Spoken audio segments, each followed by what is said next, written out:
క్రీడాకారులను ఎంకరేజ్ చేయడానికి గ్రామ స్థాయి నుంచి రాష్ట్ర స్థాయి వరకు స్పోర్ట్స్ని ఎంకరేజ్ చేయాల్సిన కార్యక్రమం అధ్యక్ష ఇది యాక్చువల్గా.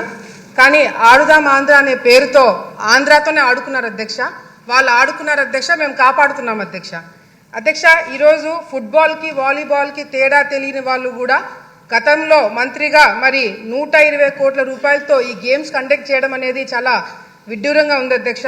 ఎందుకంటే అధ్యక్ష, వాళ్ళు ఎక్కడ కూడా క్రీడాకారులను ఎంకరేజ్ చేసినట్టు కానీ పలానా క్రీడలో పలానా ప్లేయర్ ఫోకస్ అయినట్టుగా కానీ ఎక్కడ మనకు కనిపించలేదు అధ్యక్ష.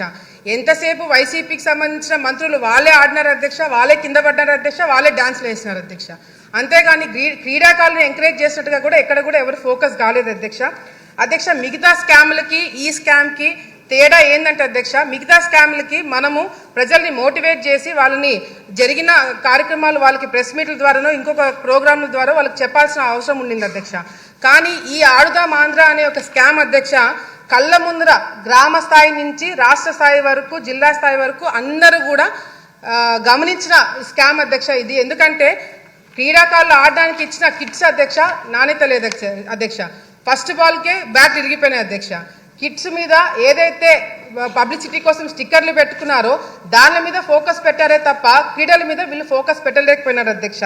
అంతేకాకుండా అధ్యక్ష, ఈ మెయిన్ కాన్సెప్ట్ వచ్చేసి సచివాలయం నుంచి గ్రామ స్థాయి నుంచి మండల స్థాయి నుంచి జిల్లా స్థాయి నుంచి రాష్ట్ర స్థాయి నుంచి గేమ్స్ కండక్ట్ చేసి ఆ గేమ్స్ ద్వారా వచ్చిన వాళ్ళకి food, transport, accommodation, kits, ground arrangements ఇవన్నీ కూడా చూసుకోవడానికి దాదాపుగా 120 కోట్ల రూపాయలు ఖర్చు పెట్టారు అధ్యక్ష.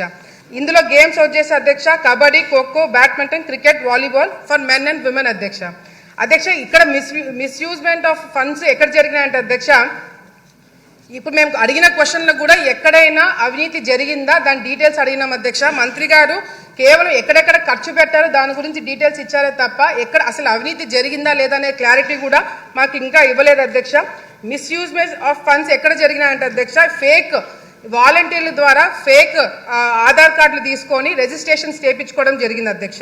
కిట్స్ ఏదైతే ఉన్నాయో అవి ఫేక్ కిట్స్ అధ్యక్ష, నాణ్యత లేని కిట్స్ ఇవ్వడం జరిగింది అధ్యక్ష.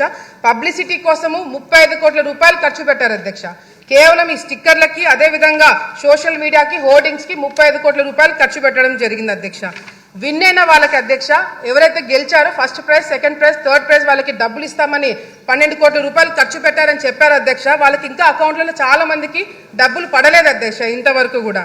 అదేవిధంగా అధ్యక్ష, విశాఖపట్నంలో క్లోజింగ్ సెరమనీ అంటే అధ్యక్ష ఫస్ట్ 2 కోట్ల రూపాయలు శాంక్షన్ చేయించారు అధ్యక్ష. అది సరిపోతున్నట్టు మళ్ళీ ఒక 3-4 కోట్ల రూపాయలు శాంక్షన్ చేయించుకొని అధ్యక్ష చాలా పెద్దగా చేశామని చెప్పి మరి వాళ్ళ రిపోర్ట్లోనే లేజర్ షోస్ అంటే అధ్యక్ష ఫారెన్ నుంచి ఆర్టిస్టులను పిలిపించారు అధ్యక్ష. మరి ప్రైవేట్ సెక్యూరిటీని పెట్టుకున్నారంట అధ్యక్ష. మన రాష్ట్రంలో మన కళాకారులు ఉండగా ఇతర దేశాల నుంచి కళాకారులు ఎందుకు పిలిపించారనేది కూడా మాకు కూడా అర్థం కావట్లేదు అధ్యక్ష. మరి అదేవిధంగా ప్రైవేట్ సెక్యూరిటీ ఎందుకు పెట్టుకున్నారో అర్థం కావట్లేదు అధ్యక్ష. గవర్నమెంట్ ప్రోగ్రామ్కి ప్రైవేట్ సెక్యూరిటీ వాళ్ళని ఎందుకు నియమితం చేసుకున్నారనేది కూడా క్లారిటీ ఇవ్వాల్సిన అవసరం ఉంది అధ్యక్ష. వీళ్ళు ఇచ్చిన ఫైనల్ రిపోర్ట్లోనే అధ్యక్ష విలేజ్ సచివాలయంలో 15,000 సచివాలయంలో పార్టిసిపేట్ చేస్తే 35 లక్షల మంది ఆడియన్స్ చూడడానికి వచ్చారంట అధ్యక్ష. మండల స్థాయిలో 753 మండలాలు పార్టిసిపేట్ చేస్తే దాదాపుగా 4 లక్షల మంది చూడడానికి వచ్చారు అధ్యక్ష. డిస్ట్రిక్ట్ లెవెల్లో జరిగిన దానికి 90,000 మంది ఆడియన్స్ వచ్చారంట అధ్యక్ష. మరి విశాఖపట్నంలో అధ్యక్ష 35,000 మందితో ఆడియన్స్ తోటి ప్రోగ్రామ్ చేశారంట అధ్యక్ష. ఆ ప్రోగ్రామ్కి మాత్రం జగన్మోహన్ రెడ్డి గారు రాలేదు అధ్యక్ష. క్లోజింగ్ సెరమనీకి కూడా రాలేదంట, ఆయనకి టైం కూడా లేదు అధ్యక్ష. అంతేకాకుండా అధ్యక్ష, నేను శాప్ చైర్మన్ గారు మరి రవినాయుడు గారితో మాట్లాడారు అధ్యక్ష. నేను ఆయనతోటి మాట్లాడినప్పుడు కూడా ఆయన ఒకటే ప్రశ్న అడిగినారు అధ్యక్ష. విశాఖపట్నంలో కండక్ట్ చేసిన గేమ్స్ ఏవైతే ఉన్నాయో దానికి పార్టిసిపేట్ చేసిన వాళ్ళు ఎంతమంది, విన్నర్స్ ఎంతమంది, వాళ్ళ ఆధార్ కార్డులు ఏంటి, వాళ్ళ డీటెయిల్స్ ఏంటి, వాళ్ళ అకౌంట్లో డబ్బులు పడ్డా లేదా అని చెప్పి అడిగితే అధ్యక్ష ఆయన చైర్మన్గా ఎక్కక ముందే రికార్డ్స్ అన్ని డిలీట్ అయినాయని చెప్పి చెప్పడం జరుగుతుంది అధ్యక్ష. ఇది చాలా చాలా దారుణం అధ్యక్ష. దీని మీద కంపల్సరీ ఎంక్వైరీ పెట్టించాలి అధ్యక్ష. ఆల్ ఇండియా స్టూడెంట్ ఫెడరేషన్ వాళ్ళు శాప్ చైర్మన్ గారికి లెటర్ రాశారు అధ్యక్ష. దీంట్లో అవినీతి జరిగింది, మీరు యాక్షన్ తీసుకోమని చెప్పి మరి రాస్తే అధ్యక్ష. అదేవిధంగా శాప్ చైర్మన్ గారు మరి చంద్రబాబు నాయుడు గారి ఆదేశాల మేరకు కూడా మరి సిఐడికి విజిలెన్స్కి కంప్లైంట్ ఇస్తే అధ్యక్ష కంప్లైంట్ ఇచ్చిన తర్వాత సిఐడి వాళ్ళు వచ్చారంట అధ్యక్ష. సిఐడి వాళ్ళు వచ్చి కేవలం ఒకే ఒక రోజు మరి ఇన్స్పెక్షన్ చేశారంట అధ్యక్ష. ఈనాడులో ఫ్రంట్ పేజ్లో వచ్చింది అధ్యక్ష. ఆంధ్రప్రదేశ్ అక్రమాలపై విచారణ తూచని చెప్పి ఈనాడులో వచ్చింది అధ్యక్ష. ఒక్కరోజు ఇన్వెస్టిగేషన్ నిజంగా జరిగిందా, అసలు సిఐడి వాళ్ళు ఈ కేసు టేకప్ చేస్తారా లేదనేది కూడా మరి మంత్రి గారు క్లారిటీ ఇవ్వాలి అధ్యక్ష. మెయిన్గా అధ్యక్ష ఈరోజు ముఖ్యంగా అధ్యక్ష ఇది 120 కోట్ల రూపాయలు స్కామ్ కాదు అధ్యక్ష. దాదాపుగా మాకు వచ్చిన ఇన్ఫర్మేషన్ మేము డెప్త్గా వెళ్ళి కనుక్కుంటే అధ్యక్ష దాదాపుగా 400 కోట్ల రూపాయలు స్కామ్ జరిగిందనేది కూడా బయటికి వస్తుంది అధ్యక్ష ఎంక్వైరీ పెట్టిస్తే. ఎందుకంటే కేవలము శాప్ తరపు నుంచి స్పోర్ట్స్ అథారిటీ నుంచి కాకుండా అధ్యక్ష డిస్ట్రిక్ట్ ఫండ్స్ కూడా దీనిలో వాడినారని చెప్పి మాకు ఇన్ఫర్మేషన్ వచ్చింది అధ్యక్ష.